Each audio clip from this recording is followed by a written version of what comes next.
तत्सवितुर्वरेण्यं देवस्य धीमहि धियो यो नः प्रचोदयात्. Om Shanti Shanti Shanti. I extend a warm welcome to the panelists and our guest speakers for the evening, Mrs. TCA Kalyani, ICAS, and Mr. Phanindra, IRS, to this program, the online career guidance webinar.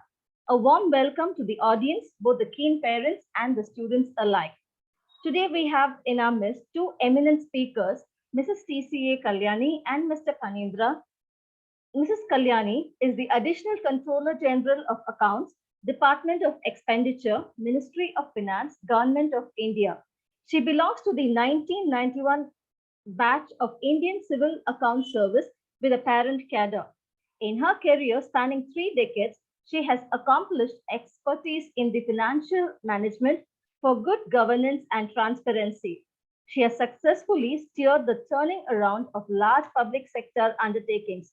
Her expertise includes procurement, subsidy disbursement using Aadhaar, internal audit, policies for scholarships, management and disbursement, as well as the evaluation of welfare schemes in critical ministries like finance, defense, fertilizers, telecom and information broadcasting, and many more like this. Mr. Phanindra Visapragada, IRS, is the Deputy Commissioner of CGST and CEX, Chennai North Commissionerate, Department of Revenue, Ministry of Finance, Government of India. On completion of his training at Missouri, National Academy of Customs, Indirect Taxes and Narcotics, Bengaluru, he got posted as the Assistant Commissioner at Madurai, where he handled the rollout of implementation of GST, the path-breaking tax legislation that has achieved the economic integration of India by ushering a new era of cooperative federalism and a one nation, one tax regime. He is currently the Deputy Commissioner in the North Chennai Commissionerate.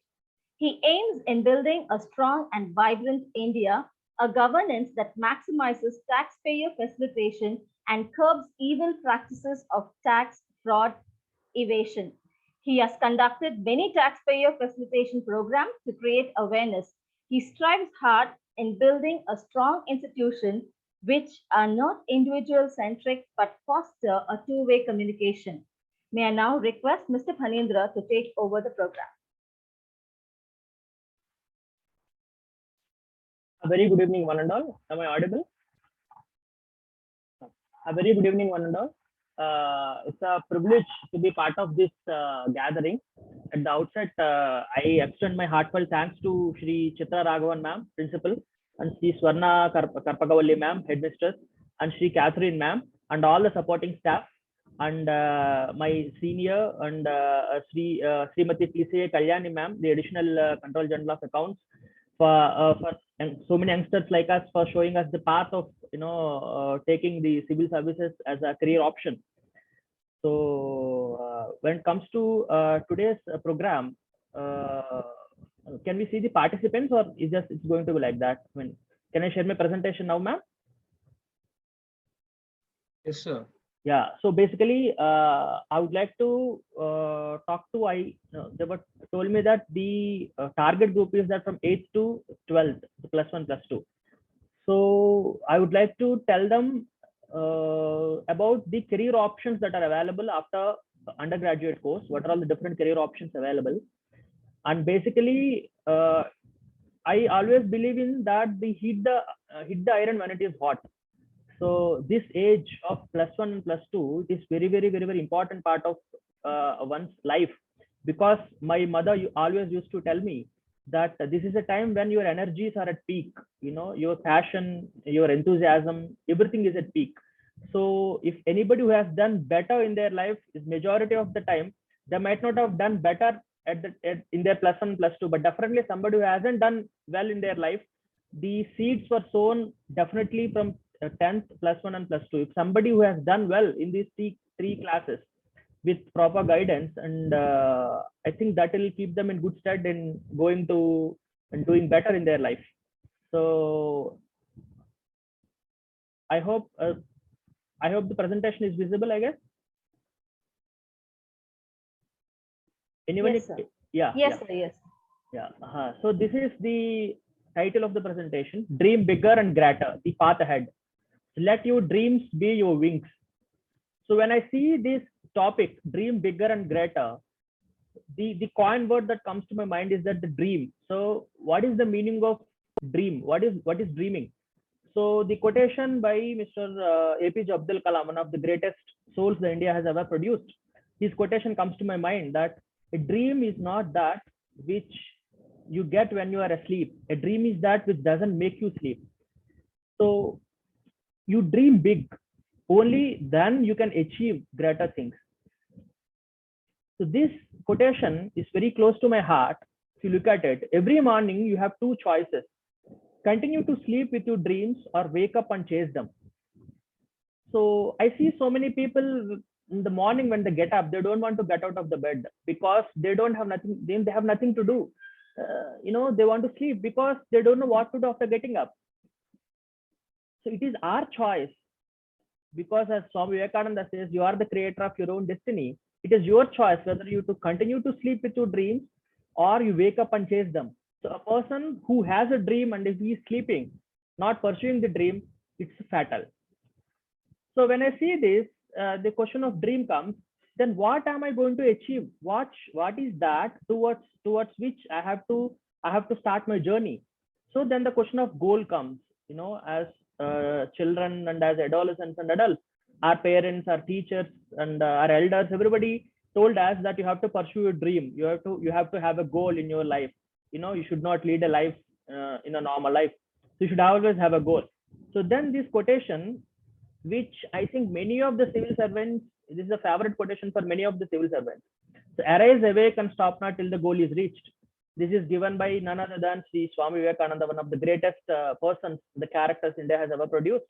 And for me, he is the first ambassador of India who went to United States and showed our culture and heritage on the world stage. So when I see this quotation, always I used to get a doubt that arise, awake, and stop not till the goal is reached. So he says you have to get up and then pursue your goal. So then I get a feeling that there is somebody who steals a lot and he has a bigger goal of stealing the entire wealth in this world. There is somebody who wants to commit crime and he's a goal of committing more and more crimes.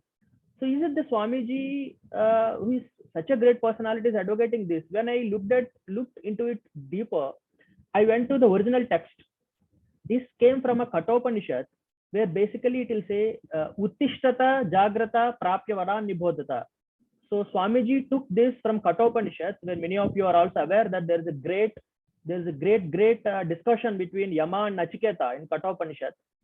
So he took it from this Uttishtata Jagrata Prapya Vanar Nibodhata. The true translation of this means arise, awake, and go to the gurus, the illuminated ones, and learn. So before setting up your goal, we simply translate as arise, awake, and stop not till the goal is reached. But actually what Swamiji actually meant was that arise, awake, and first go to the gurus and the illuminated ones and learn. Then understand what is good and what is bad, and based on that have a pramana, has a standard, and then pursue your goal. And who is a guru? Gukarasya andhakara, trukarastha nirodhakrat. This guru is somebody who takes us from darkness to light, somebody who shows us the path. So have that kind of a guru, and all the children, especially in formative years, our gurus are our teachers. So whatever our teacher says, whatever our gurus say, and nowadays what has happened is that Google has become our guru. So it's not bad to take things from the Google, but don't take it literally. Google can never ever compensate a guru. So with this background, let me tell you, and once you have a dream and you pursue your goal, having the guidance of a learned people, then you definitely achieve success in life. And what is success? These three things are very, very important for even for a normal person and somebody who wants to pursue a competitive career, examination like civil services. These three for me is most important. One thing is clarity of thought. and 2 power of expression, and 3 range of application. And I coined these 4 C's of success. As first thing is the clarity, which we will see later in our presentation. And second thing is confidence. You get clarity if you are knowledgeable. You have a knowledge, and from that knowledge get a clarity. Through that you build up a confidence. And you must have the content, because clarity and confidence cannot, they may take you to the height, but they cannot keep you at the height. If you don't have the content, people understand it and you will fall down. And then you must have the commitment to continue to excel, to continue to learn, so that only the water which continuously flows is fresh. A stagnant water is not fresh. So one must be like in a continuous kind of a learning attitude, kind of a learning mode. So now, what after +2? Many of us are confused. When I was in my +2, I was much more confused. What I must do, what I must pursue after +2. I have just shown some of the career options for you, for people who are participating in the presentation. The options are like, one can pursue the engineering and medicine or commerce or law or any of the management sciences or pure sciences. I have given science in a separate heading because pure sciences like BSc and all, if somebody wants to pursue that. And these 2, mass communication and hotel management, because of the opening up of the world and globalization, we have many career options and many career studies which are available to us. So in this, engineering is most preferred option in India. There is a saying that, even I am also an engineer. I've studied my mechanical engineering from JNTU. So there is a saying that in India, if you throw a stone, it will go and hit an engineer. So I don't find fault with, we are all part of this game. So if somebody wants to really pursue engineering, there are various options available. These are all the options. This presentation and all, you can take it from the concerned authorities and you can read it. Like aeronautical, automobile, civil, computer, biotechnology, electrical and electronics, automation, robotics, petroleum engineering. These are all various engineering courses available. And for art students, these are all the arts classes like BBA, BMS, and you can pursue an integrated law course.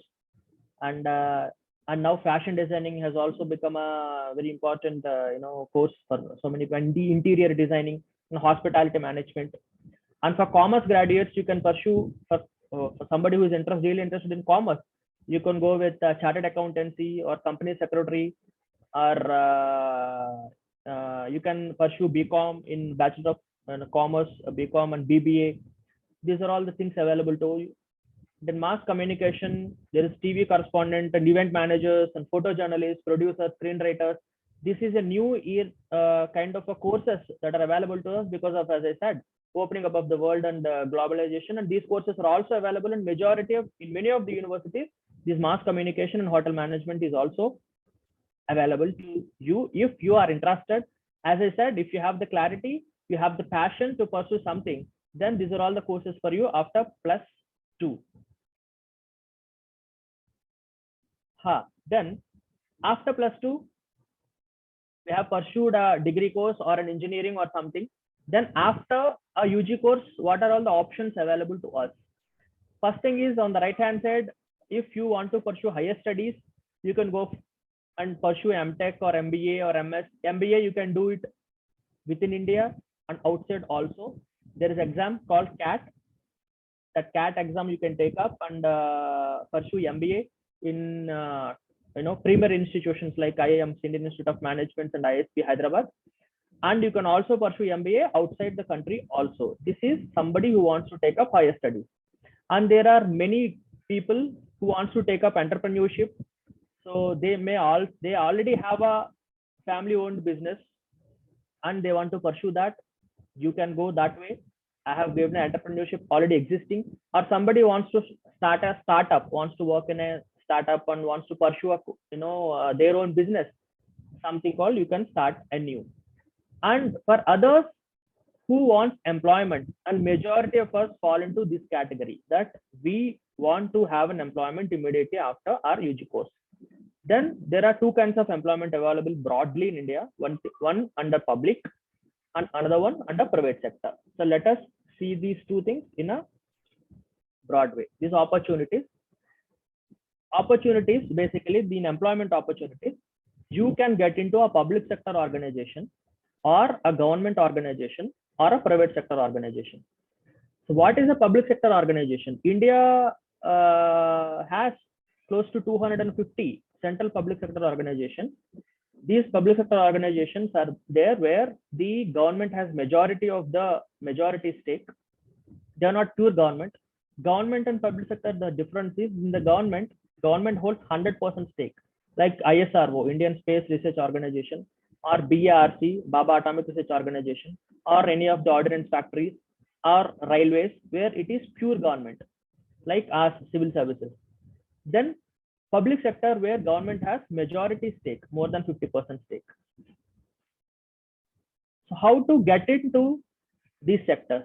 Private sector, we have full campus types and off campus types where people come in software, or outside companies will have their own independent examinations. You can sit for the examinations and get into a private sector. In government organizations also, many organizations have an independent test. So you go and sit for the test. You apply for the examination by paying a normal fee, and majority of the tests are online. You pass the test. There will be an interview and group discussion. After that, you get into a government organization. For a public sector organization, there is some exam called GATE. It's called GATE, Graduate Aptitude Test in Engineering. So this GATE exam, you can pursue if you get a good score in GATE. Either you can pursue MTech in IITs and other premier institutes, or else you can get into a public sector organization based on the score that you get in GATE after your UG course is over as an engineering student. Then what are these public sector organizations? I have listed out certain big public sector organizations in India. One thing is Indian Oil Corporation Limited, which many of us know, the Indian cylinder that we get, the LPG cylinder that is manufactured by IOCL, and IOCL has many of the petrol pumps. And National Thermal Power Corporation of India Limited, NTPC Limited, my previous employer. Before becoming a civil servant, I worked in NTPC Limited for a brief period of time. So NTPC is one of the major power sector companies in India. We can say every third bulb in India is lit by NTPC Limited. It is a major power producer in India, coal-based power plant and other based power plant. Then Hindustan Petroleum Corporation, like Hindustan HPCL, which is an oil company. And you have BPCL, Bharat Petroleum Corporation of India Limited. Then you have National Aluminium Company. Then PGCL is called Power Grid, which maintains the grid, the electric grid network. Bharat Electronics Limited, which manufactures electronic items. And our EVMs, the electronic voting machines, are manufactured by Bell in collaboration with ECIL. Then Gas Authority of India Limited, which lays down the gas pipelines and all. And we have SAIL, Steel Authority of India Limited, which manufactures steel. So these are all big public sector organizations into which you can enter immediately after your engineering course through GATE. So GATE is the gateway of entering into these companies, which will have very good pay and very good facilities. You will have all the kind of facilities here, and you will be inducted as an assistant manager or a deputy manager at the start. And if you get into it, then there's nothing like it. So this I have already explained. If you want to get into a pure government research organization like BARC, which is into research of atomic research and CSIR laboratories, and you can enter through an independent examination. Now comes to civil services examination. Today the topic of the discussion. A civil services is one of the several options that are available to a person who has completed his UG course. So to sit for a civil service examination, the minimum requirement is you must have completed a degree. So civil services, as we know, that this is an examination which selects people to get into various government services. Civil services, who conduct Union Public Service Commission. There is UPSC, which is a constitutional body. UPSC conducts this exam. So UPSC has a chairman and 10 members who are nominated by the President of India, and who has all the powers of the judges of the Supreme Court. The UPSC, which is an independent body, which conducts this exam. So for what?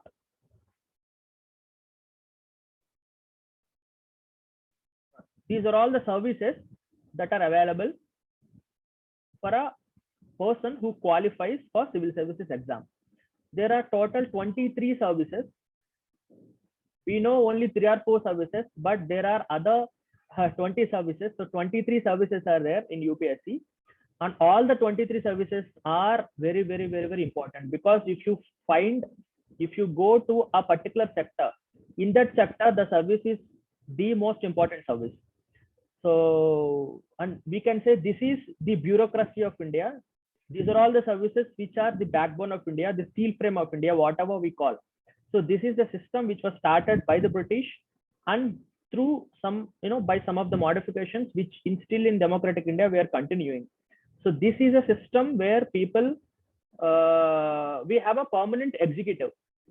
We have a permanent a set of executive, the officers who are there, who have a separate salary, kind of a salary structure, who retire at the age of 60. And they are unlike the politicians who go away every 5 years. These guys stay. So these are all the frame and around which the entire the governance structure of India is designed. First thing is Indian Administrative Service, Indian Police Service, Indian Revenue Service, Indian Forest Service, Indian Foreign Service, and Indian Audits and Account Service, Indian Civil Account Service, Corporate Law Service, Defense Account Service. Like this, we have Indian Postal Service, people who man posts, and people in Indian Railway Traffic Service, Personal Service, people who run the railways, Indian Trade Service, people who are into Commerce Ministry, and Railway Protection Force. If you get into a train, there will be police officers. You can see they belong to the RPF, the Railway Protection Force. And Indian Audits and Account Service, it's a service where CAG, we have Comptroller and Auditor General of India. So these guys will go and sit in that office. These are all the services. And apart from that, we have Group B civil services. These are all Group A civil services. And these are all. Phanindra, just sorry to interrupt. I think your slides are not moving. The list of services is not coming. Just the civil service pattern is there. Sorry to have interrupted, but the screen is not moving. Is it okay, ma'am, now? No. Now it is stuck at who conducts. Is it fine? Now you can see No, the presentation. Now you can see the presentation. Yes, sir. We can see the presentation, but the slide shows who conducts civil service exam pattern. Okay, that's not there. That's the one which we can see, sir. Okay. Sorry, Phanindra, for butting in. Sorry, ma'am. Can you see now, ma'am? Yes. Yes, sir. Yeah. Okay. You opened it in Word, so that's why. Yeah. Yes. Now can you see? Yeah, fine. So these are all the these are all the services. There are total 23 services are there in civil services, which I've already explained. IAS, IPS, IRS. Anyway, this list is available to you. Ma'am will give. I think you had to include the railway management service here. Yeah, ma'am. Actually, these 3 services have become one service. This year they have started 2022. Yeah, ma'am. These 3 services actually have become one service, but I have put it because many people don't know. So I just want to tell them that the railway accounts, personal, traffic. So the 3 different parts of railways jobs, 3 people will do like that. I have put it. These 3 Indian services have become one service, Indian Railway Management Service, from 2022 onwards. Please take note. Okay. Yeah. Now, can you see the presentation? We can see your Word document. Now? Yes, sir. Is it fine? Yeah. Now, civil services exam pattern. Basically, we have 3 stages. First thing is civil services prelims, and then civil services main, and then personality test, also called interview. Then we have a stage of appointment, the happiest stage. Then the important part of this examination is that if you clear your prelims this year and you write your mains and then you went to interview, and if your name is there in the list, then that is the end of the process. But at any stage, suppose you haven't qualified your prelims, then you have to write the prelims again. Suppose you have qualified the prelims and came to main, you have written main, and you did not qualify main, then you have to go and write the prelims again the next year. Suppose you have qualified your prelims and mains and went to the interview and you did not go through the interview. First, some bad luck, you could not crack the interview because of the marks or something. Then you have to go and write the prelims again the next year. So it is not that this year you have cracked prelims. So even if you don't crack mains this year, you can take up mains next year. It's not like that. So every year the examination process, the chart starts afresh. So if you want your name to be there in the list, you have to crack prelims, mains, and interview in that particular year. The next, this is the preliminary examination.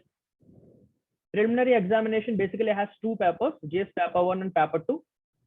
Paper 1 is general paper, and paper 2 is CSAT. It's called CSAT, means Civil Services Aptitude Test, which is qualifying in nature. We have 80 MCQs, mean multiple choice questions of 2 hours of 200 marks. Each question carries 2.5 and there is a negative marking. In GS paper 2, a candidate has to qualify. That's enough. The marks for GS paper 2 will not be counted for your merit list of prelims. You just have to qualify. But if you do not qualify paper 2, your paper 1 will not be evaluated. So paper 1 and paper 2, you take it up. Both are objective type papers. You have a qualifying nature with 33% marks. Out of 200 means in GS paper 2, you have to get 33% of that marks, means 66 to get qualified. Then both the papers will be conducted on the same day. One paper on the morning and one paper will be on the afternoon, and both papers have a negative marking. And so out of this is for 200 and 200. So paper 2 is qualifying, so you take out. So in GS paper 1, out of 200 marks, each year the cutoff will change based on your reservation category, etc., etc., etc. So if you get 60% of the marks in more than 100 to 110, 120, your name will be there in the list. Then you will be qualified to write mains. Every year, close to 15 lakhs to 17, 18 lakhs people write for prelims, out of which only 15,000 people are qualified for mains. This is the syllabus for prelims, paper 1 and paper 2. So paper 1 basically contains current events of national and international importance, Indian history, Indian geography, Indian polity and governance, economic and social development, sustainable development, environment and ecology. And paper 2, we have English, reading comprehension, interpersonal skills, decision making, and basic numeracy of 10th standard, and English level, which is of 10th standard. And second, now you have qualified prelims, and then we have to sit for mains. The mains is completely descriptive type paper with 9 descriptive papers will be there. Each day, we have one paper, one general studies paper, and one day essay, and one day English and Indian language. These compulsory papers, English and Indian language, these 2 papers are also again qualifying in nature. The marks which you get in English and Indian language will not be counted for your merit list. But if you don't qualify these papers, the other papers will not be evaluated. And Indian language, we have in 8th schedule, we have languages in 8th schedule of Constitution of India, and all the languages you can take up exam in any of these languages. And mind you, at least every year, at least 50 people disqualify in Indian language. So don't take this, this thing. So people who have done well in essay and general studies also have not qualified in Indian language, and there are many people who disqualify in English also. So these are compulsory papers. Then we have one essay. Then we have a general studies 4 papers, and there is one optional subject. Optional subject, there is something called optional, which we have to choose based on our interest and whatever we have studied in our degree or other factors. So this is basically the pattern of the mains exam, English and essay, and then general studies. This is a syllabus in a nutshell. Indian heritage and culture, history and geography of the world and society, which many of you have studied in your 9th, 10th, +1 and +2. So my suggestion to all of you is that when you're studying, if you really want to pursue civil services as a career, when you are in 8th, 9th, 10th and +1 and +2, your social studies, you take it very seriously. You study, you read your social studies very seriously. And NCERT, UPSC clearly says that it is the NCERT textbooks which are the standard textbooks for giving any question to civil service exam. On top of that, there will be some analysis part. but basically the subject will not go beyond NCERT. That's what at least UPSC claims. So Indian heritage, culture and history and geography. Paper 2 is governance and constitution of India, all the welfare initiatives of the government, social justice and international relations. General studies 3 is technology, science, development, ecology, security, disaster management, everything. And there's one more paper, general studies, fourth paper. This is newly introduced around, I think 4 years back. Ethics, integrity and aptitude. In this exam, various case studies are given. Based on that, we have to take a decision on the spot, which is ethical and which is not ethical. If you are there in that kind of a situation, what will be your course of action? They'll give you several alternatives. They'll give you case studies. Based on that, you have to take a choice. You have to give a decision. There is something called optional subject, 2 papers, paper 1 and paper 2. Previously, there used to be 2 optionals, but now there is only 1 optional of 2 papers. Paper 1 basically about the optional subject and its theories, the thinkers, etc. Paper 2 is the relevance of that optional subject to India. These are all the various optional subjects available. Agriculture, animal husbandry, anthropology, botany, chemistry, civil engineering. These are all the basically the topics or the subjects which are available at all the UG level. This is not a rocket science. So somebody who has really pursued chemistry, at UG level, or botany at the UG level, geography or geology, physics, philosophy, medical science, anthropology, statistics, geology, or any of the engineering subjects can easily take that subject as an optional, and they can take up the civil service exam. But the real problem is for the engineer, because for an engineer who has studied mechanical engineering or a civil engineering, he hasn't studied any of these optional. So if they want to take up civil service exam, they can take up their own engineering subject as an optional, or else they have to take up any of other, any of these subjects which are available, either public administration, anthropology, economics, management, mathematics, etc. After mains is over, suppose if your name is there in the mains list also, luckily, then as I said, 50 lakhs people sit for prelims, out of which 12 to 13,000 people selected for main. After that, only 2,500 to 3,000 people are selected for interview. If you have 1,000 vacancies, 1,000 vacancies means 1,000 into 3. If you have 1,000 vacancies that year, 3,000 people will be selected for the interview. So that means if you have only 500 vacancies that year, only 1,500 people will be selected for the interview. So somebody who did not qualify for the interview, again next year he has to sit for prelims. That's a completely new paper, new setup, everything is new. So this is me in front of the Union Public Service Commission, those nostalgic days when I attended my interview. So I personally have attended my interview 4 times. Every time I cleared prelims and mains, I went for the interview. So 3 times I went for interview. So 3rd time I got into civil services. So this is the last time I went for the interview.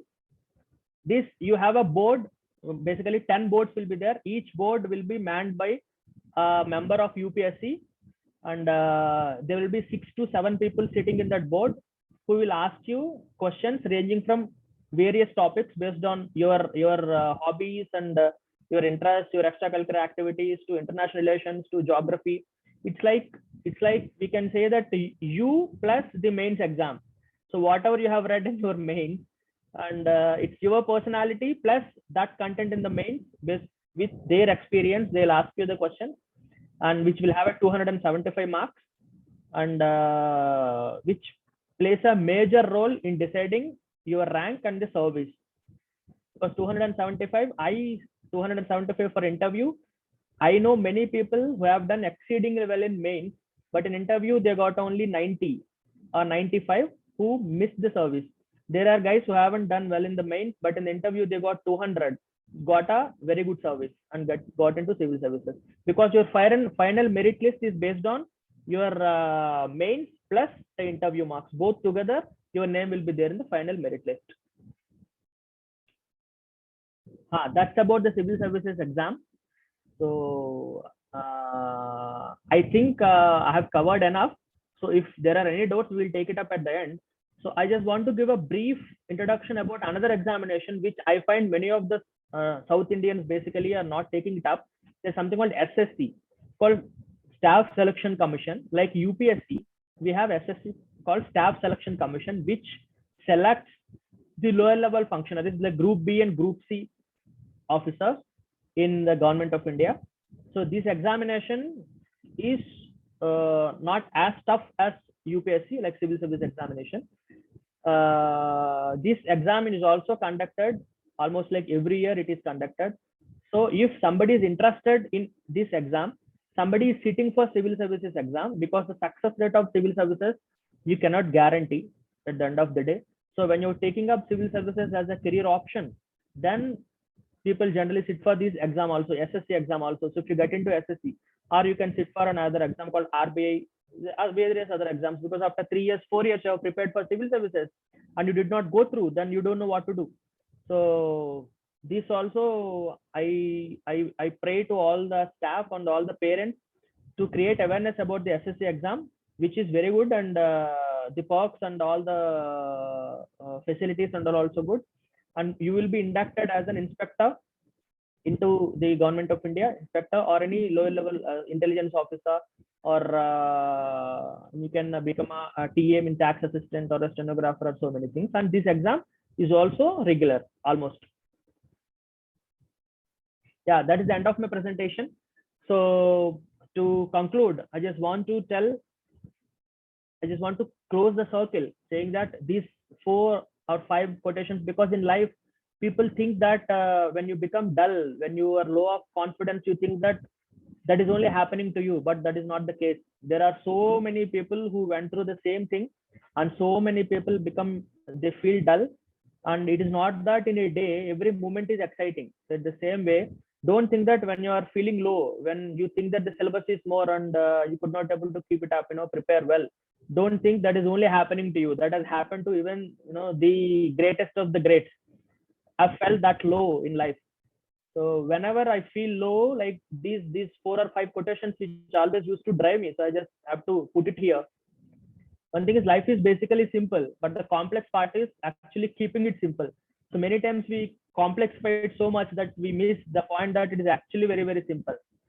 And then a ship is always safe at the shore, but for that it is not built for. It's one of my favorite quotations, that if you consider a ship, if it is there at the shore, it is always safe. So but the ship is not built to be at the shore. It has to go into the sea. But once it goes into a sea, only there is a fear of tsunami or a shark or something. But fearing that, if a ship stays at the shore, then it is losing the very purpose for what it is built. And there is no such a thing called hard work. Work becomes hard only when you don't enjoy pursuing it. So once you feel that something is hard work, that means you are actually not enjoying doing it. There is nothing like hard work. And another is that the question is not who will allow me, but who has the power to stop me from dreaming big. So this is one more thing. And then clarity without confidence is futile, and confidence without clarity is fatal. One must have both the things in life, that clarity and confidence. There is somebody with his eyes shut, he's walking in a busy traffic road with lot of confidence, he'll be injured. He'll not only get injured, he'll create injuries for others also. So if you have confidence without clarity, it is fatal for not only for you, but to others also. And if you have clarity without confidence, it's futile, it's of no use. So one must have both clarity and confidence. And our education system basically has to create that kind of a clarity of perception in individuals, in students, so that they'll become a very good citizens of the country. So again, coming back to the same point, arise, awake, and stop not till the goal is reached. Uttishtata, Jagrata, Prapyavara, Nibhodata. Arise, awake, dream big, have passion, have commitment, and enjoy the life, and utilize the resources, and go and sit at the feet of your gurus, the illuminated ones, the learned ones, your teachers. Listen to them and understand them. And I don't think there will be a bad. My mother used to say, there may be a bad there may be a bad student, but there can never be a bad teacher. So thank you very much. Thank you for giving me this opportunity. Thank you very much, ma'am. Thank you, sir. Thank you for your valuable inputs. Audience, I would like to mention here that all your questions and answers will be taken at the end of the session after our second speaker completes her talk. Now, may I request Mrs. Kalyani to take over the forum?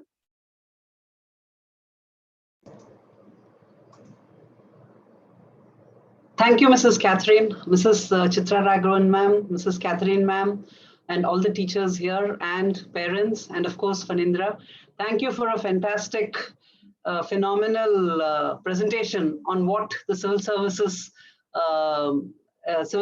are and the options that are available for the students right now. I was told that we would be basically talking about the civil services exam, civil services for us. Just a sec, let me just share what my, Vijay, I'm not able to do my thing. Just a sec. I'll just share my presentation. It's again, it might be a bit of a repetition. But is my screen clear? We can't see the presentation yet. Yeah, now we can see. Yes, Yeah, now we can see. Just a sec. I'll just, no, don't do it full screen. This is fine. So my focus is basically only on the civil services examination. At the outset, for the benefit of the parents here, I studied in DAV school, Lloyd's Road, till my grade 5. When after which girls were not allowed, were not in the school, so I had to move out. So I am I am also an alumnus of the school, and the school's motto of Tamasoma Jyotirgamaya stays with me till now. Even now, my Diwali greetings usually start with Tamasoma Jyotirgamaya, lead us from darkness unto light. And coupled with what my children went to Sanskriti school, so their motto is knowledge is liberation.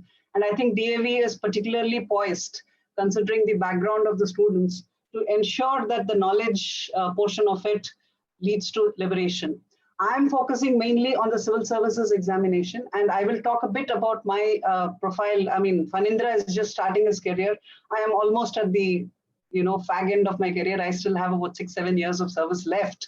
But in my, career span of about 31 years, I have worked across ministries and contributed to the, to the development of this country in many ways.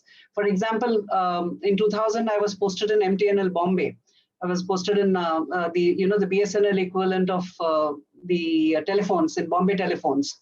And there I got the opportunity. I was a deputy general manager, banking operations. And I got the opportunity of introducing not only internet payment of telephone bills, but also your check kiosks that you just scan the bill payment, which you're using across your MTNL, BSNL kiosks. I was the one who introduced it in MTNL Bombay for the first time in 2001, 2002. So it is not that the civil services does not have opportunities for innovation, especially with this government, with Modi ji's government. We have a lot more. The focus is on innovation. You have your innovation labs across universities, universities and schools. But this particular exam is something which, which requires a lot of preparation. Yes, Phanindra went into it in greater detail, but I would, just a sec, it's not moving.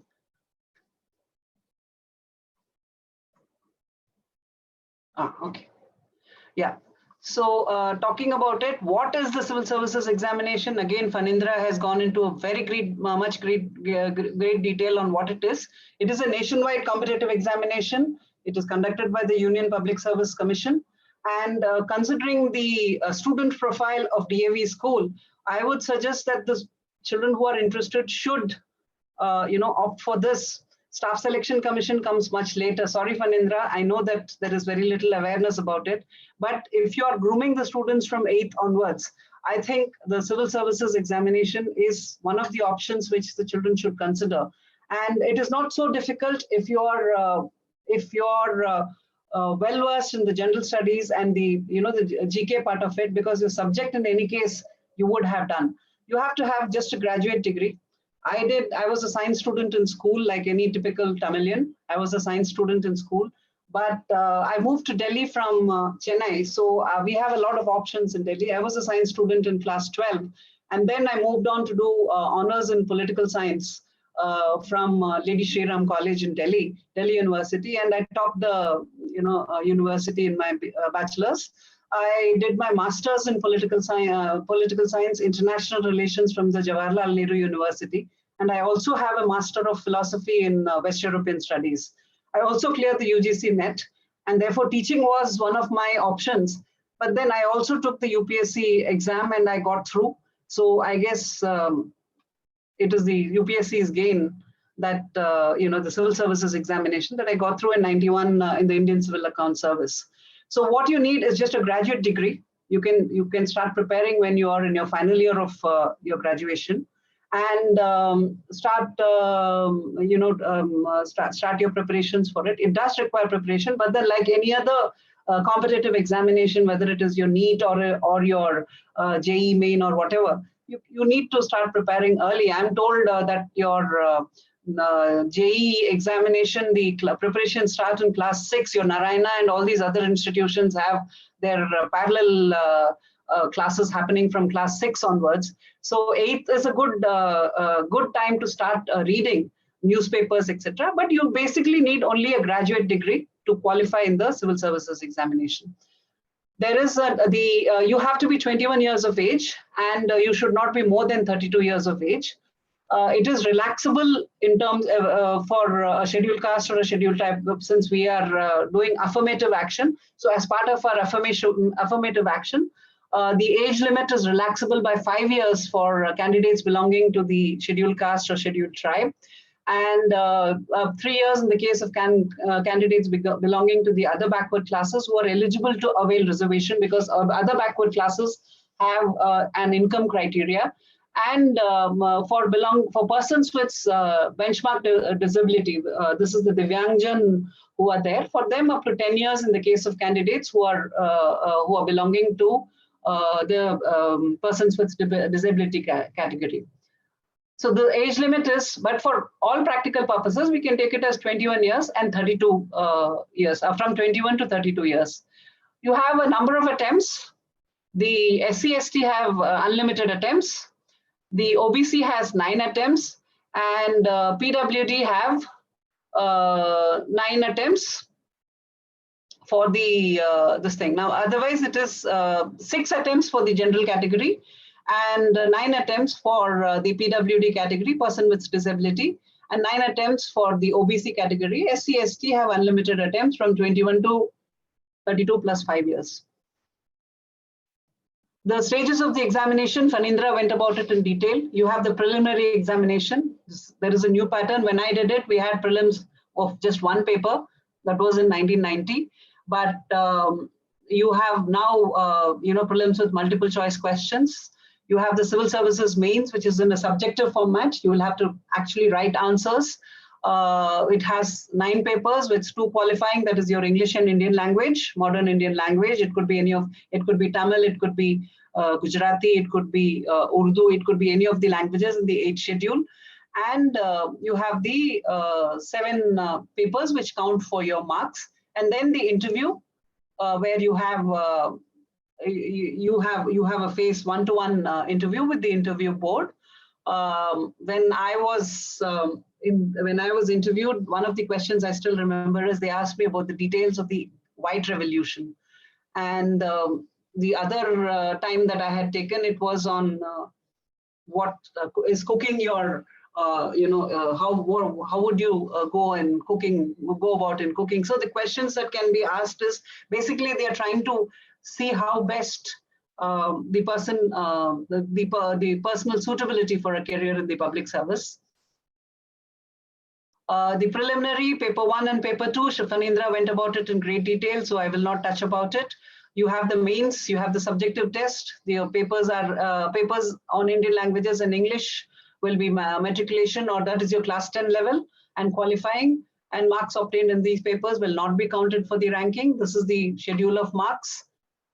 These are the list of services. The railway management service has been left out because it has been introduced this year. So I just have to add that railway management service, combining the 3 services which Phanindra spoke about.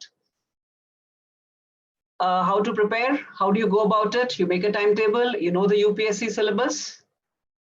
You have to start reading. This is where the current affairs knowledge for the students from class 8 onwards, you start reading your newspapers and current affairs right now. So that is, kind of a preparation that you have. And like Phanindra said, your social studies also make sense, that what you understand in your social studies and the NCERT syllabus, that also makes better sense. But once you finish your your second year of your graduation, then you can start preparing for the optionals. You start making the notes. This is how you actually go about it. You have to practice writing for this thing, because you have to finish that many questions in 3 hours. So even for your university examinations or your board examinations, the writing practice will help. So this is something which, if you get into the habit of writing answers from the beginning, this will also help.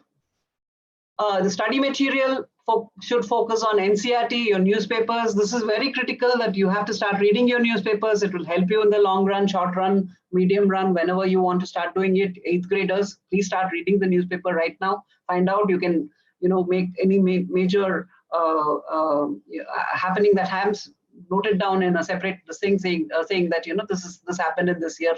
By the time you go ahead to take it, it'll be, say, 5 + 3, 8 years from now.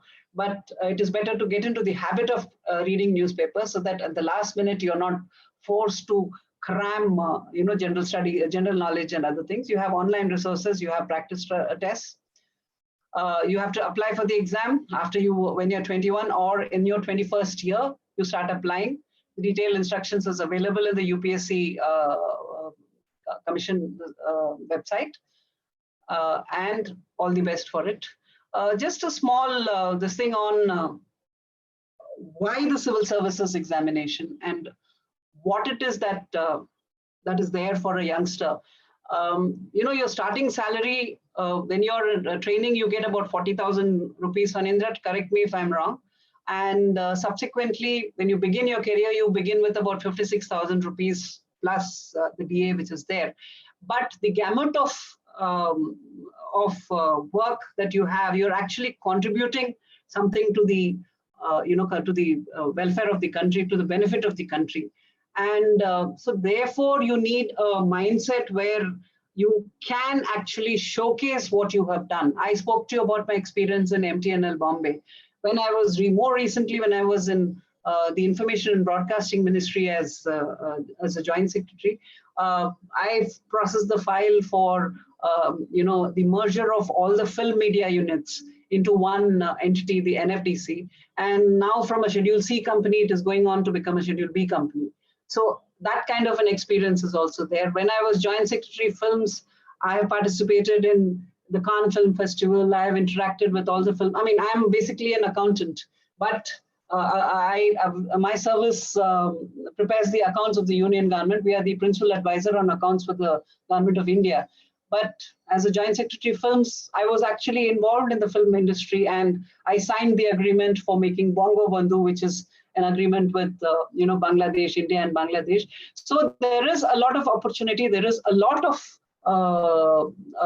scope for doing many things. And each of the services that are there, they have their own specific qualities which are there. Like, for example, the PNT Finance and Account Service, which is there. I was on deputation to the PNT Finance and Account Service, and I went to MTNL Bombay. So that option was also there. And all the services, regardless whether it is the IAS, the IFS, the IPS, or all the other services, the scales of pay are the same. So whether it is a collector or it is a deputy secretary in the ministry or a controller of accounts in my service, we all get the same pay. So therefore, and the perks. So except maybe for that red light which is there when you are posted in the district, everything else is there. And and you have a very good work balance when you're dealing with all the other companies, all the other services.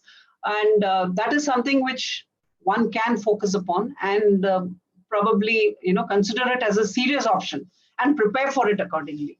And I'm always open for any questions. That's all from me. Thank you so much, ma'am, for giving this opportunity, Mrs. Raghavan, ma'am, and Catherine, ma'am. And I look forward to the questions. Thank you so much. Thank you, ma'am, for that inspirational talk. We can now take the questions. Children, you can type your questions and answers either in the question answer box or the chat window that's available. Please type out your questions.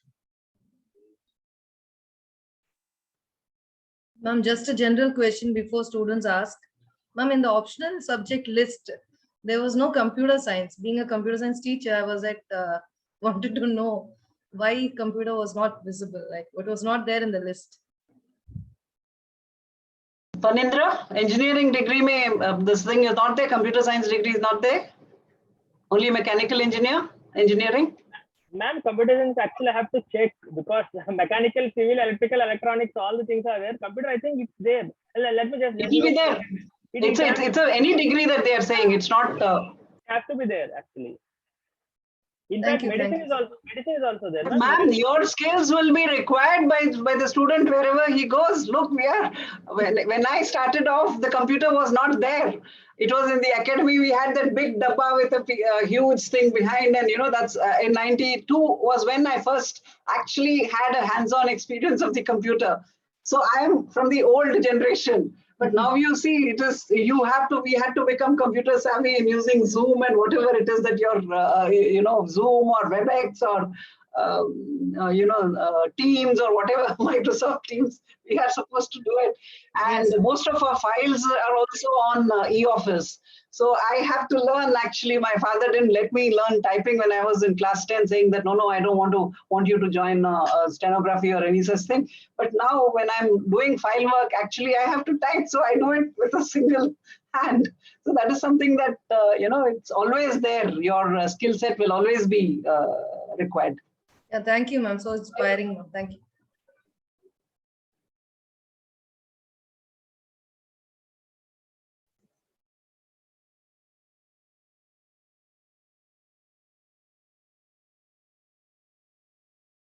Children, any questions?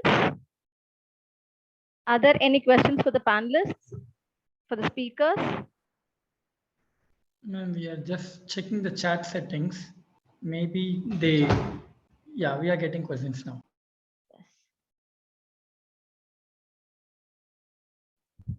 The first question is, what will be the pass percentage?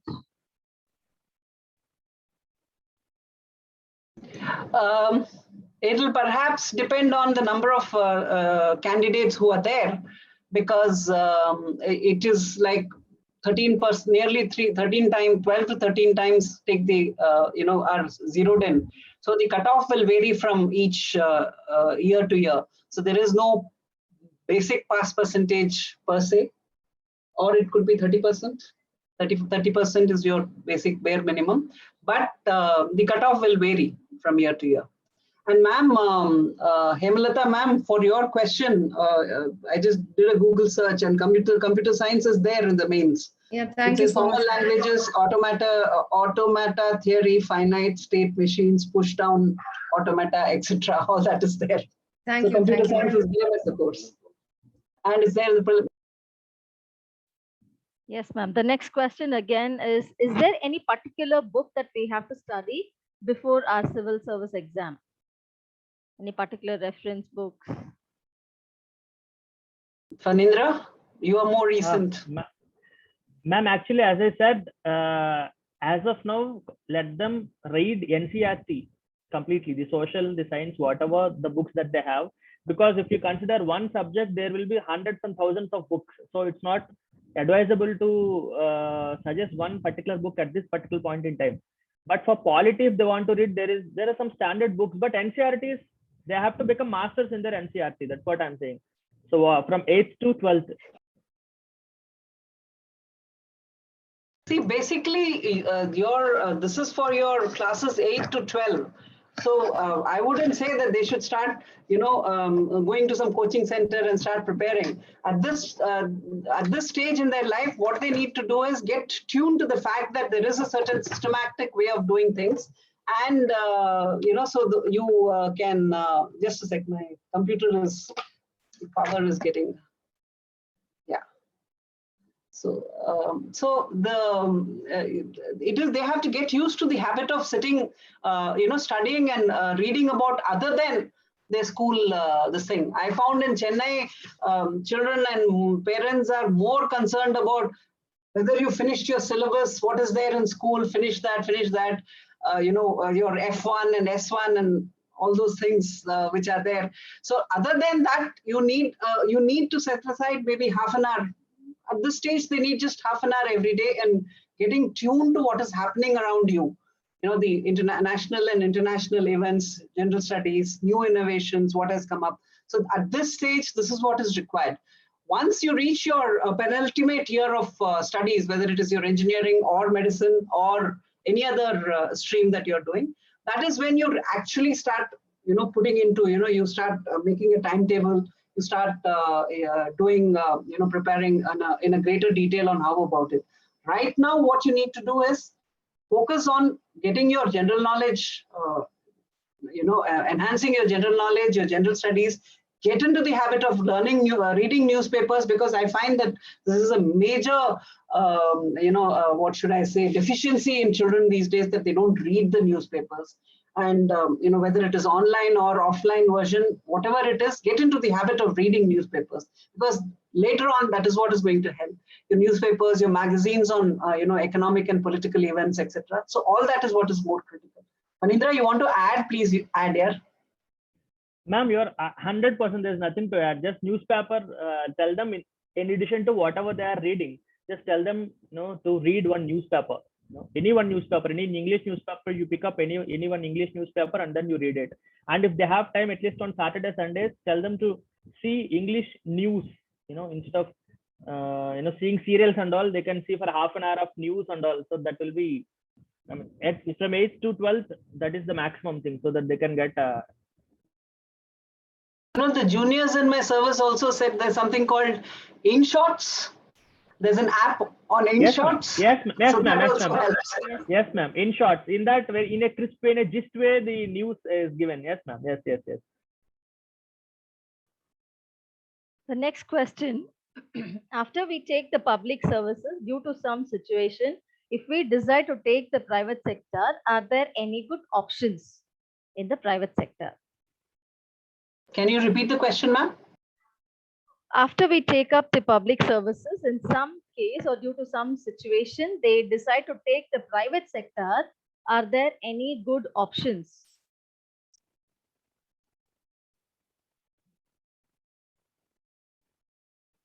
Ma'am, actually, of late, Government of India started something like for some posts, people who have qualified mains but did not. There is a list of people who qualified mains but their name was not there in the final interview, the final list. So they will be given preference for some of the posts. So the notification will be says that civil services mains qualified people can directly apply for the examination. Like that, it is there. But in private sector, I don't think any company, as of now, I don't remember anything. If ma'am knows something, then. No. I think the question is, if you decide to leave the civil service, whether there are options in the private sector. The civil service prepares you for man management in a much wider scale.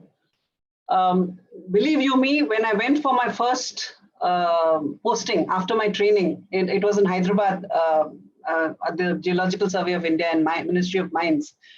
There was a group of 300 people who said that, you are from the Group A service, you're an ICAS officer. We don't want you here. Please go back. That was day one of my service. I had to manage 300 people who were, from my cadre itself in Hyderabad. And they said, we won't let you enter your office. And, in bureaucracy, you have to sign in to say that, you have joined. Otherwise, your pay will not be given. So I went back that day because I didn't want, they said, you walk over our bodies. before if you want to do that. So I went back, and then next day I just walked back. Found nobody there. They didn't expect me to actually, they probably thought I was what, 23, 24, youngster. They thought probably, oh, we've scared her, let her go back. So the next day when I went back, I took over, I sent my this thing, and the rest is history.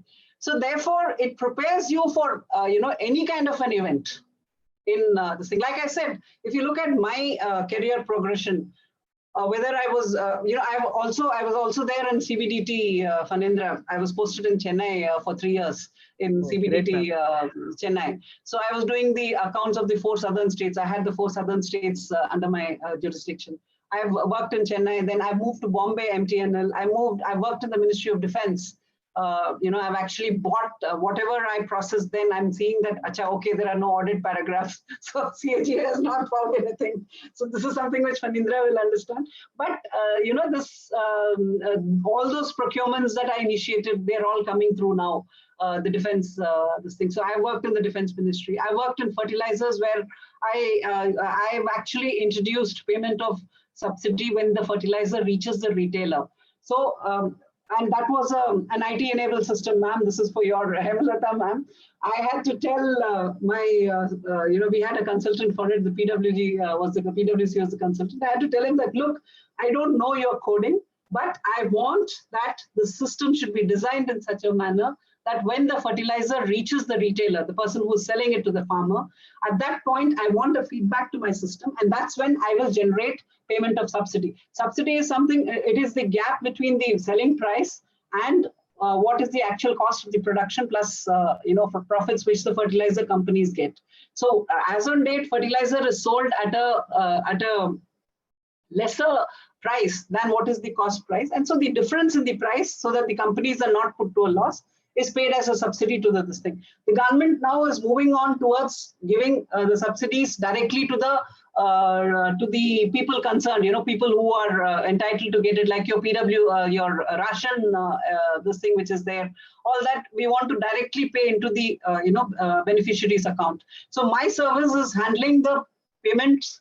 It's called the Public Finance Management System, PFMS.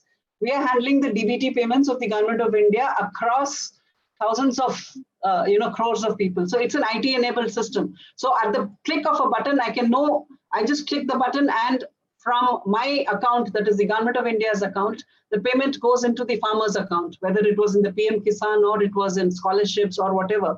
So that is the kind of IT enablement that we do.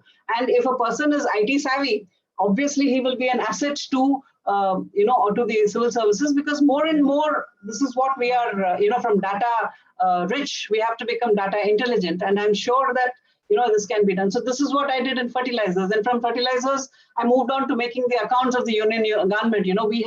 Last year, we did about 37 lakh crores of receipts and expenditure. So that we, across ministries, we had to target every ministry's budget, how the payment happened, and then collating it and presenting it to the thing, because we are compliant with the International Monetary Fund's standards.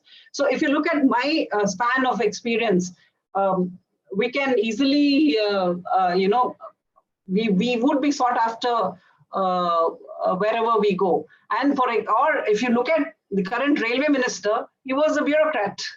Mr. Vaishnav was a bureaucrat.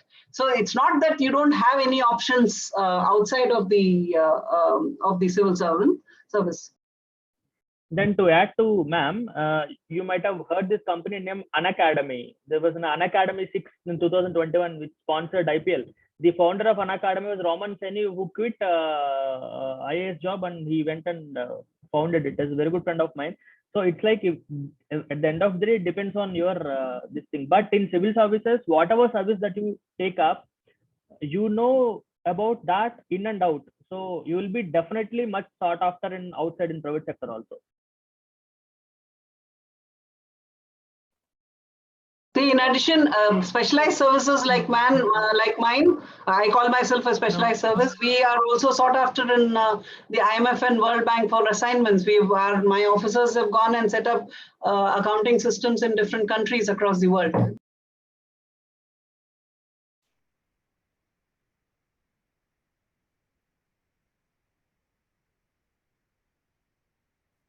Sir, you're not audible. The next question is, does our marks like rank?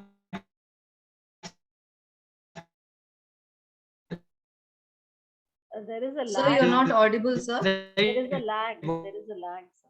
What? So there's a lag in your audio. Ma'am, can I? Yes, yes, please. Hemalata, ma'am, you can start. You can read it, ma'am. Ma'am, there's a question like, what will be the position if we opt for IFS in the rank? Well, you see, you have to come within the top 100 ranks to be, you're talking of the Foreign Service or the Forest Service. Incidentally, the Forest Service, the examination is separate.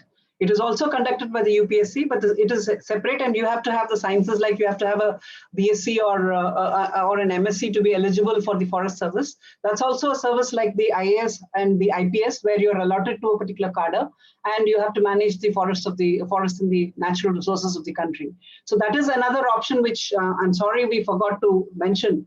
But this is also a Group A service, an All India service like the IAS and the IPS and this thing. So far as the Foreign Service is concerned, the IFS, it is through the same exam, the Civil Services examination, and depending on your rank, you get the Foreign Service, and you are posted from the first secretary onwards in various missions abroad. And also you have some posts, I think the regional passport offices are there in different state capitals, and in the ministry in Delhi. And right now I'm also having additional charge as the Principal Chief Controller of Accounts of the Ministry of External Affairs, where I'm looking after the accounts of the MEA. And we're looking at integration of the mission accounting softwares with, again, ma'am, Hemalata, ma'am, you're asking, where is the IT, this thing? So we're looking at, how to get the missions to come online and, start giving us the data. Thank you, ma'am. The next question again is about preparation, ma'am. One question was about, is it absolutely essential to join an academy? And one more question to club it, how to start preparing for civil services exams, and if we have to start planning, how do we go with it, and trusted sources for the resource, syllabus and other things. What would be the most trustworthy sources? Phanindra, would you like to take? Yeah, ma'am, actually the same question, same trustworthy source in the sense, now till +2, you don't need to read anything else except your textbooks. Just read your textbooks. And in addition to that, read one newspaper and see the English news. That's all. Nothing else. You don't think of coaching center, because coaching center is not necessary. I am the example because I have never taken coaching anywhere. So I have prepared myself. So that coaching is not sine qua non for preparing civil services. So, but at this stage, don't think of all that. Just focus. My suggestion to you is that focus on your subjects. Whatever you are studying, just read them properly, a bit deeper. If you are interested, just go to the internet and Google it and see the prelims exam. You download last 10 years of prelims exam papers and last 10 years of mains exam papers and see how the questions are there, whether you have any relevance. Because UPSC says in the notification itself, a person with a reasonable person with an average intelligence who has studied well up to the 10th standard level could be able to crack this exam. Though it is not, right, 100% correct. But I'm saying the syllabus will not come from the skies. The syllabus is only up to the 10th standard or 12th standard only. So read your books properly. Along with that, one newspaper and news website. This is for the general studies exam. For your subject paper that is there, you need to have, it will be at the graduate level. The subject paper will be at the graduate level. So there also, when you do your graduation, you need to be extra careful if you're looking at the UPSC as a career option, where focus a bit more. Like 30 years back, I did not take any coaching center, although Rao's was there at that point in time. But yes, I did take the notes, because at that time we had to take an additional subject. So I had political science and public administration as one subject, and sociology, which I had not touched, I never studied sociology in my life. So sociology was my second paper. So for sociology, I had to take take some notes, which was in JNU. It was available. I just went through the sociology books and all that. So, but for the mains, it is the graduate level. For the prelims, it is your class 10, 12th, the NCERT books that will help maximum, and general studies on newspaper clippings. Ma'am, is that applicable for a below average student? A student says that she is below average, and how she would be able to cover such a huge syllabus? So first and foremost, the student, you are not below average. Please understand that that there is, you see, well, now I think I need to let on some secrets. I had 78% in my class 12. I was a graduate. I did my honors in political science, and I topped the university in 3 years. I'm a gold medalist from Delhi University. So I would have been an average student in school, but I was a topper in the college. So it depends. Please do not think that you're an average student. It requires meticulous, you may be an average student, but you're capable of hard work. So there are no two things as average students or dull-witted students or etc. You just have to find that niche in life. Niche, what is your area of interest, and start working towards that. So please don't think that just because you are weak in maths or science, you're an average student. That is something which needs to be taken out of our head. And I was weak in maths in school, but I'm doing the accounts of the union government, 37 lakh crores.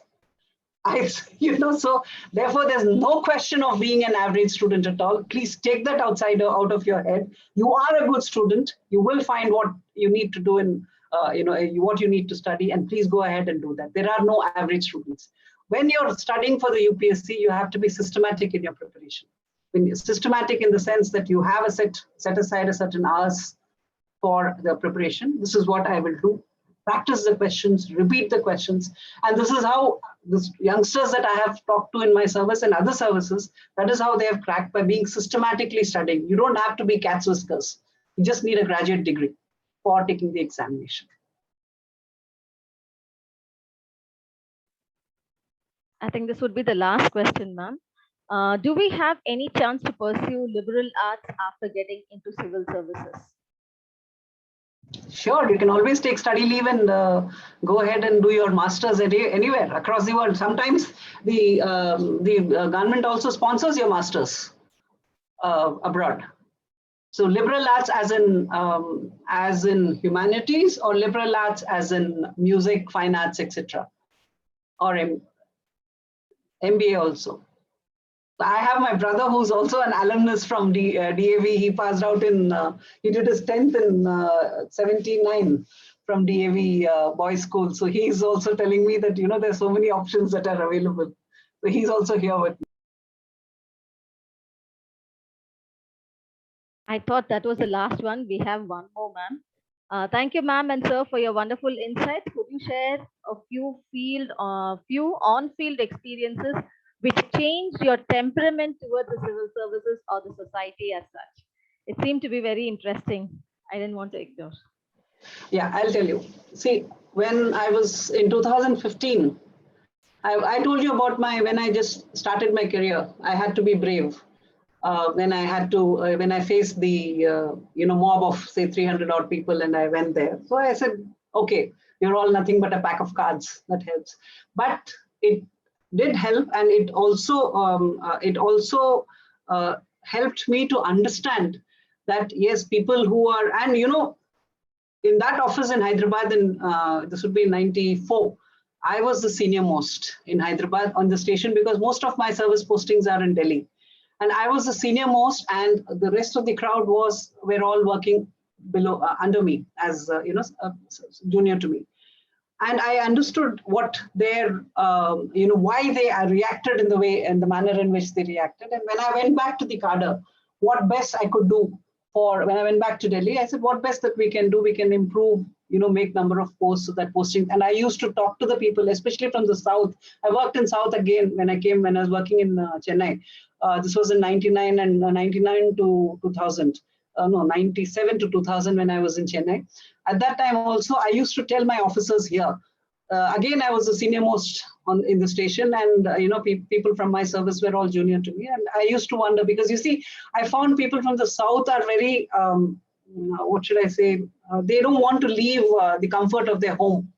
So I used to tell them that, for career progression, you need to go out and see the country, and the quality, the Stair Sadam and Rasam Sadam will be available wherever you go. You can cook now, and nowadays everything is available on Swiggy and Zomato also.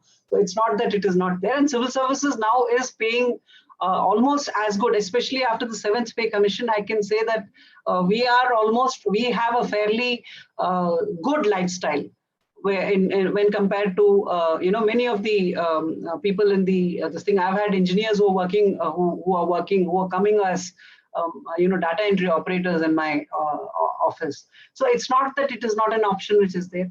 The other thing was, when I was posted in the Social Justice and Empowerment Ministry, I was posted there as financial advisor, and that is when it really struck me. I was also the financial advisor for the Department of Empowerment of Persons with Disability.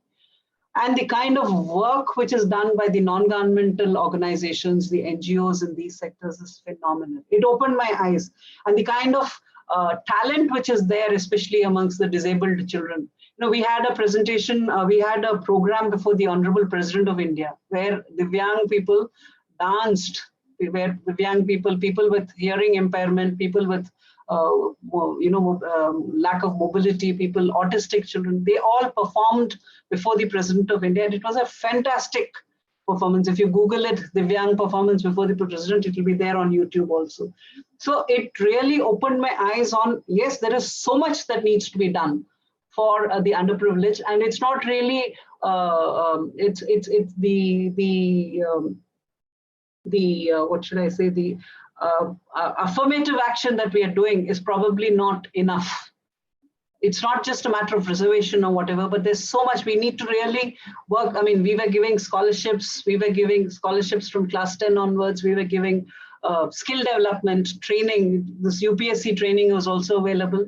So that was an experience which was an eye-opener, and actually made me think about people who were probably less privileged than me, and how do you go about it. So Sanindra, anything that changed your life?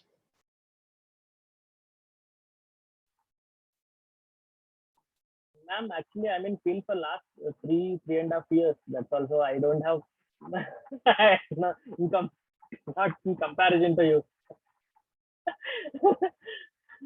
Ma'am, I'll come and meet you. I just want to listen from you so much. Another thing, when we were supposed to go, when I was in the film industry, I've met the great stalwarts like Shekhar Kapoor or Shyam Benegal or Hema Malini. So there was one occasion in which the Parliamentary Consultative Committee had to happen, and Hema Malini was in our committee. So the minister said members have to attend. And he was also having another ministry's this thing, and the previous day the consultative committee did not have that many members attending. So I personally went to Hema Malini's house. I went there, I requested her, ma'am, please come, this needs to be done. And believe you me, she came and she took interest in what was there. And so, you really think that, yes, she's just an actress, what will she do? But she was actually interested in doing what, as an MP, what needs to be done, and the suggestions that came from her were so good. So these are things which you take it on as if it's part of your life, but yes, when you look back, that was also done. And when I used to go on international conferences, we used to have, because COVID, it was all like this only. So people used to ask, what are the advantages? When Tenet, the movie, was made, we had to facilitate their shooting in Bombay. Tenet actually shot quite a bit in Bombay. So when that shooting had to happen, you won't believe it, my secretary, INB, had to speak to the defense secretary, but it was all done. The permissions were all given. When they say the government doesn't work, they're wrong. And Tenet spent about 46 crores in India, giving employment to 2,000 people in a matter of 6 days. The Tenet, the movie that, movie that was released 2 years back. So that, that is the kind of, exposure and experience that one has. So there are lots of things to kind of, share, and how best we can, the image that we can give of our country is not just of an exporter. Our students go there, go to the US for their studies and never come back. But there are a lot of people who are doing there. Like people have come back. Like, for example, my brother, he did he passed out of DAV and then passed out of DPS RK Puram and then went to Trichy, REC, NIT Trichy, now it's NIT Trichy. Typical Tamilian, this thing, wanting to do engineering. Then went to University of Amherst to do his master's, came back, worked here for some time, didn't like it, moved out. Then now he's back here doing his own, consultancy, what he is doing. So people are coming back. The impression that we have about Indians are looked upon. Indians are looked upon with great regard, because I remember attending a UN conference in Bangkok, UNESCAP conference in Bangkok. And as usual, like I'm talking here, I was talking there also in the conference, raising my placard and saying, "Ma'am, sir, the chair used to say, yes, India, what do you want to say? What do you want to say?" So towards the end, I found, smaller countries like Cambodia, Laos, Vietnam, they were not opening their mouth. So after the conference was over, I went across to them and said, they said you were saying the right things. So I said, why didn't you guys speak? So they said, no, but as India, you were speaking for us, on our behalf. So there was no need for us to, take it up further. So that is when you realized that, you have, we have a lot of potential, and the world looks upon the Indians for, it's not just the Americans or the Europeans that matter, but there are other countries in the world that look upon us. And I remember in 2005, I had gone to Hawaii for a course. And there, initially, like typical, I was much younger, and I said, okay, let me also, take it easy, let me see. But I found the smaller countries actually noting, oh, this is what India has to say about this issue, and taking notes. So then I said, oh my God, I need to kind of, tote the Indian line. So I read up on what the Indian perspective on various issues was. And, they were actually saying India has to say this. I was just a spokesperson. So you are representing the country wherever you go. And so that makes a hell lot of a difference. And you can see in the last 8 years or 9 years of this government, the impression about India has outside, regardless of what your Bloomberg or New York Times might say, is people do look up to India for suggestions and for whatever is required to. So that is something which has come about in the, over a period of time when we have actually grown up. I have grown in the civil service. I come from a family of civil servants. So for me, to actually make a difference is something which is worth sharing. Wonderful, ma'am. Thank you so much for sharing your wonderful experiences. I think we'll have to wind up now. And may I request our principal to give the vote of thanks? Namaste. It gives me great pleasure to extend my most sincere thanks to our speakers, Srimati Kalyani ma'am and Shri Phanindra sir, who have spared their time to enlighten curious minds across several schools on civil services. Your talk has been very insightful and has given us a deep understanding about civil services. We earnestly appreciate your willingness and involvement right from the beginning of the program.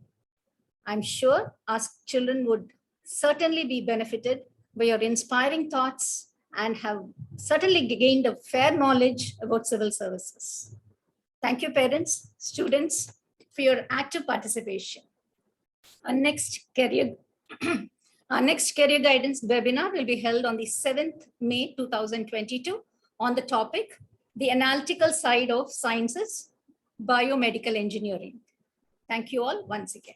Thank you. Namaste. Thank you so much, ma'am. Namaste. Thank you, ma'am. Thank you, sir. Thank you, ma'am. Thank you so much. Thank you, ma'am.